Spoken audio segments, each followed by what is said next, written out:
Even with the work that has been done, I will be the first to admit that many of the streets in Orange Walk Town are in a terrible condition.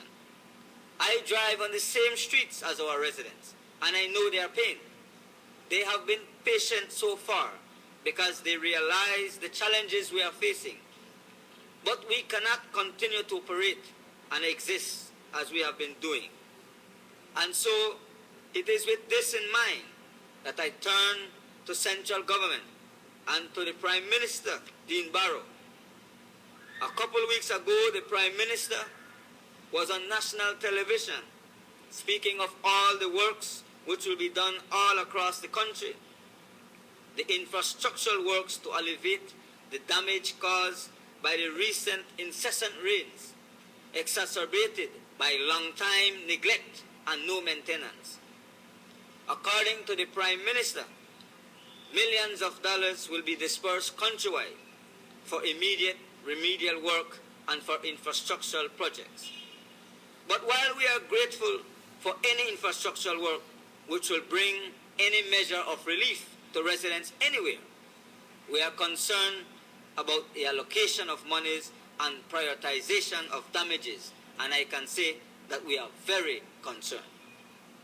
For example, we look at monies to be dispersed for immediate remedial works to road networks, 2.269 million, and can't help but notice that the three municipalities administered by the opposition are each receiving much less than a quarter of the allocations to the other municipalities. This is total nonsense. This is a red flag and, in our opinion, cause for concern.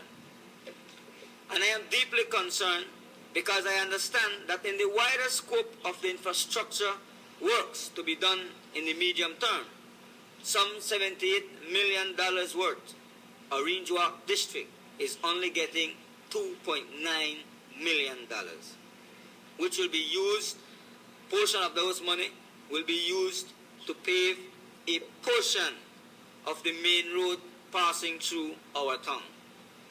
And that section of the road, ladies and gentlemen, is the responsibility of central government anyway.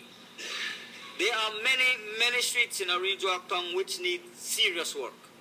And all indications are that no monies at all have been allocated for any renovations. I take serious issue with that.